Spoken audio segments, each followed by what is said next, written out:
I saw then that they went on their way to a pleasant river, which David the king called the river of God, but John the river of the water of life. Now their way lay just upon the bank of the river. Here therefore, Christian and his companion walked with great delight. They drank also of the water of the river, which was pleasant, and enlivening to their weary spirits. Besides, on the banks of this river, on either side, were green trees, that bore all manner of fruit, and the leaves of the trees were good for medicine. With the fruit of these trees they were also much delighted, and the leaves they eat to prevent surfeits, and other diseases that are incident to those that heat their blood by travels. On either side of the river was also a meadow, curiously beautified with lilies, and it was green all the year long. In this meadow they lay down, and slept, for here they might lie down safely. When they awoke, they gathered again of the fruit of the trees, and drank again of the water of the river, and then lay down again to sleep. Thus they did several days and nights. Then they sang, Behold ye how these crystal streams do glide, to comfort pilgrims by the highway's side.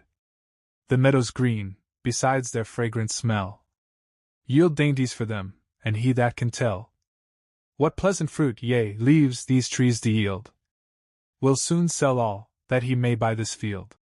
So when they were disposed to go on, for they were not, as yet, at their journey's end, they ate and drank, and departed. Now I beheld in my dream, that they had not journeyed far, but the river and the way for a time parted, at which they were not a little sorry, yet they durst not go out of the way. Now the way from the river was rough, and their feet tender, by reason of their travels, so the souls of the pilgrims were much discouraged because of the way. Wherefore, still as they went on, they wished for better way. Now, a little before them, there was on the left hand of the road a meadow, and a stile to go over into it, and that meadow is called Bypath Meadow. Then said Christian to his fellow, If this meadow lies along by our wayside, let us go over into it. Then he went to the stile to see, and behold, a path lay along by the way, on the other side of the fence. It is according to my wish, said Christian. Here is the easiest going. Come, good hopeful, and let us go over. But what if this path should lead us out of the way? Asked Hopeful. That is not likely, said the other. Look, does it not go along by the wayside? So Hopeful, being persuaded by his fellow, went after him over the stile. When they were gone over, and were got into the path, they found it very easy for their feet, and withal, they, looking before them, espied a man walking as they did, and his name was Vain Confidence. So they called after him, and asked him whither that way led. He said, To the Celestial Gate. Look, said Christian, did not I tell you so? By this you may see we are right. So they followed, and he went before them. But behold, the night came on, and it grew very dark, so that they that were behind lost the sight of him that went before. He, therefore, that went before, Vain Confidence by name, not seeing the way before him, fell into a deep pit, which was on purpose there made by the prince of those grounds, to catch vainglorious fools withal, and was dashed in pieces with his fall. Now Christian and his fellow heard him fall. So they called to know, asking what was the matter, but there was none to answer, only they heard a groaning. Then said Hopeful, Where are we now? Then was his fellow silent, as mistrusting that he had led him out of the way, and now it began to rain, and thunder, and lightning in a very dreadful manner, and the water rose. Then Hopeful groaned in himself, saying, Oh, that I had kept on my way! Who could have thought that this path should have led us out of the way? Said Christian. I was afraid of it at the very first, and therefore gave you that gentle caution. I would have spoke plainer, but that you are older than I, said Hopeful. Good brother, be not offended, said Christian. I am sorry I have brought you out of the way, and that I have put you into such imminent danger. Pray, my brother, forgive me. I did not do it of an evil intent. Be comforted, my brother, for I forgive you, and believe too that this shall be for our good, Hopeful said. I am glad I have with me a merciful brother, but we must not stand thus.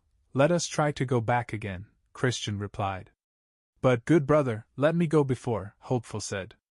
No, if you please, let me go first, that if there be any danger, I may be first therein, because by my means we are both gone out of the way, said Christian.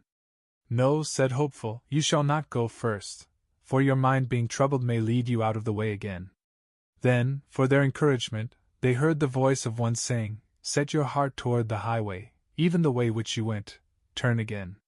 But by this time the waters were greatly risen, by reason of which the way of going back was very dangerous. Then I thought that it is easier going out of the way when we are in it, than going in when we are out. Yet they ventured to go back, but it was so dark, and the flood was so high, that in their going back they had like to have been drowned 9 or 10 times. Neither could they, with all the skill they had, get again to the stile that night.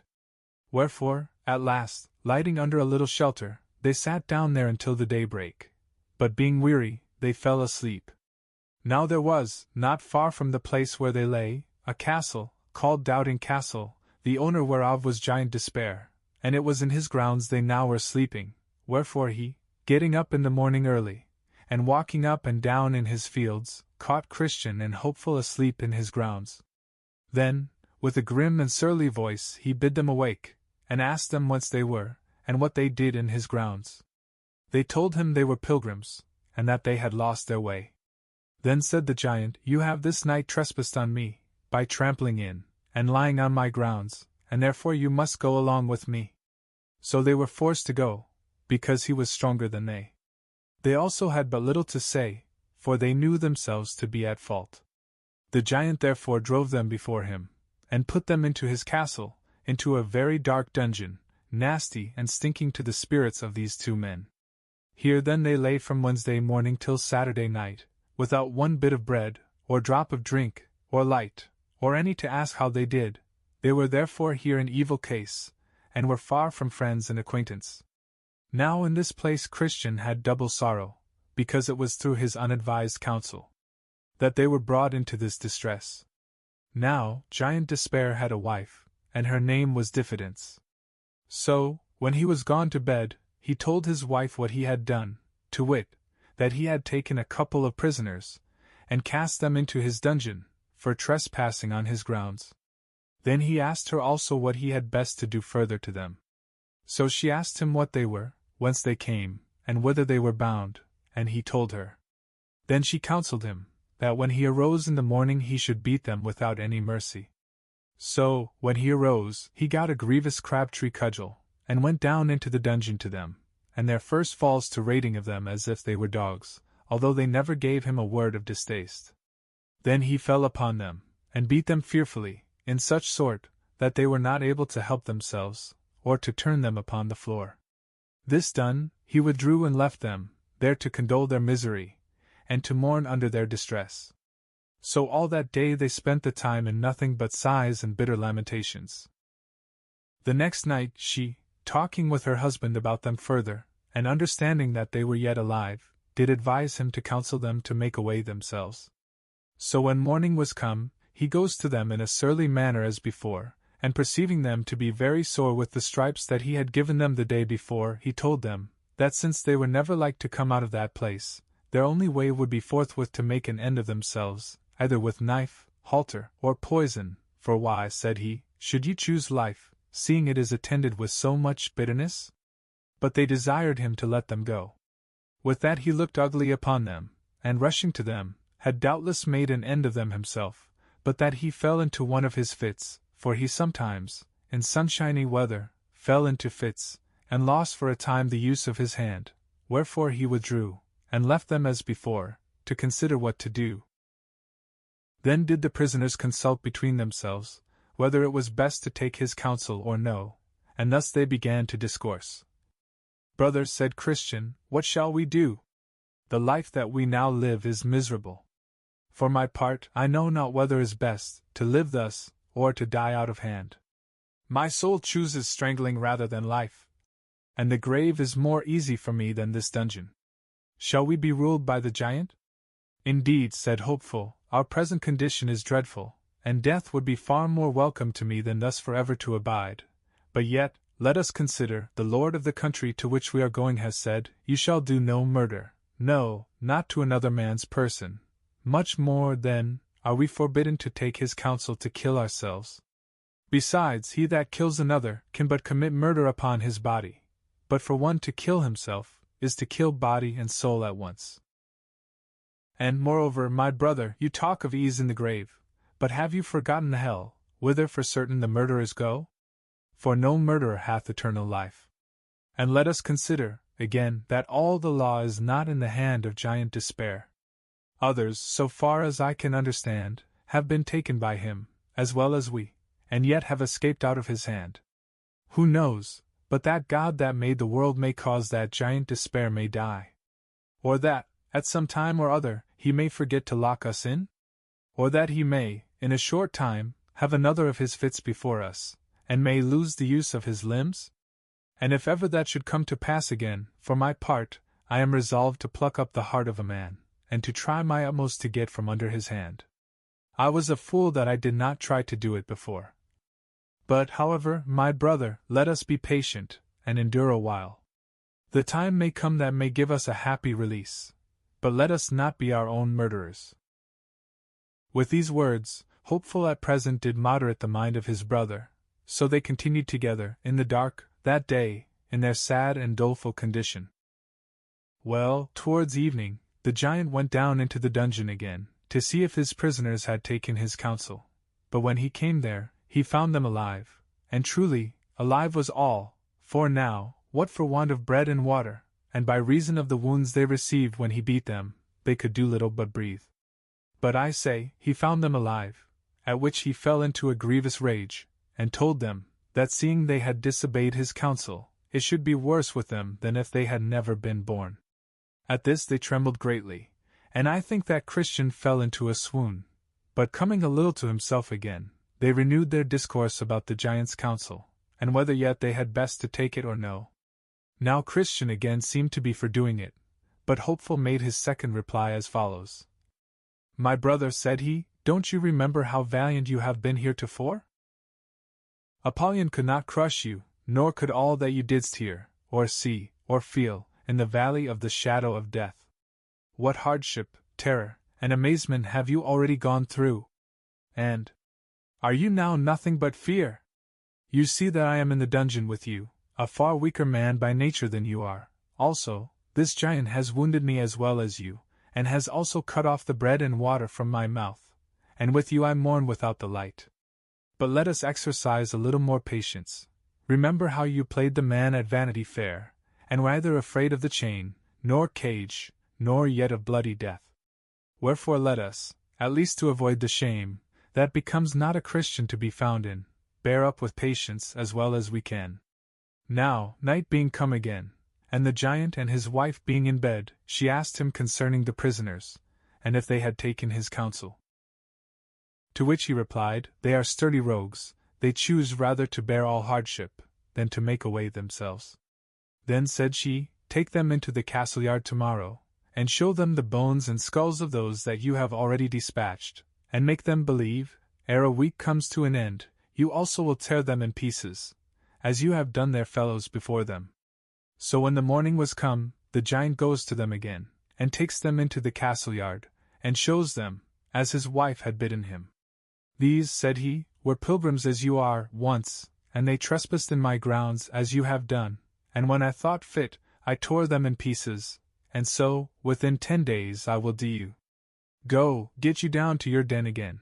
And with that, he beat them all the way thither. They lay, therefore, all day on Saturday in a lamentable case, as before. Now, when night was come, and when Mrs. Diffidence and her husband, the giant, were got to bed, they began to renew their discourse of their prisoners.